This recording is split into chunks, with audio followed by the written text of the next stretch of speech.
บ่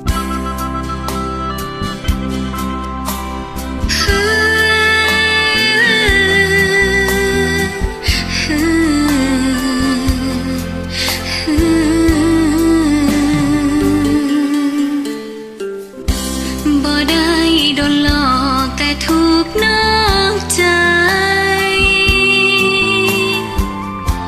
ถึงจับบ่ได้แต่ใจมันรู้ไปแอบมีใครเป็นกิ๊กเป็นชู้ที่นอกประตูหัวใจหักหาวซุกซ่อนความเศร้าคมใจหนาวเหน็บ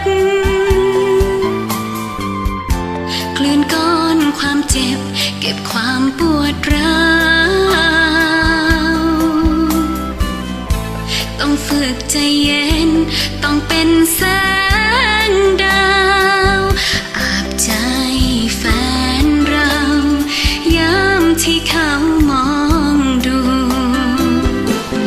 ทั้งที่รู้สึกได้ตลอดว่านอนกอดคนที่นอกใจถึงจะช้ำแทบเป็นแทบตาย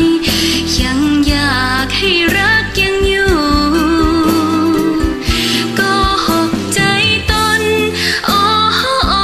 ยหลอกคนที่รู้ว่าชีวิตคู่สองเรายังสุขล้น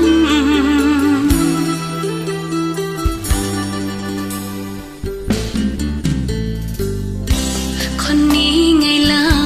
ที่เราเลือกเอง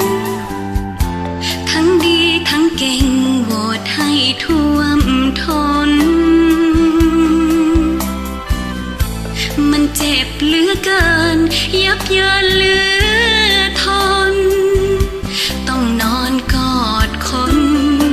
ที่นอกใจเราทุกคืน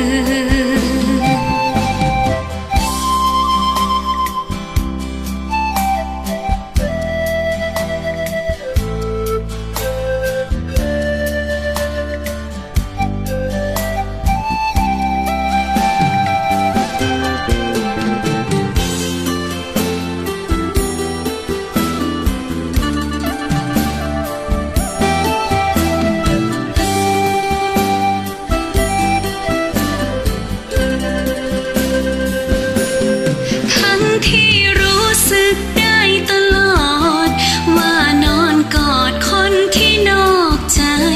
ถึงจะช้ำแทบเป็นแทบตายยังอยากให้รักยังอยู่ก็หกใจตนอ้อยหลอกคนที่รู้ว่าชีวิตคู่สองเรายังสุขล้นก็หกใจตนอ้อยหลอกคนที่รู้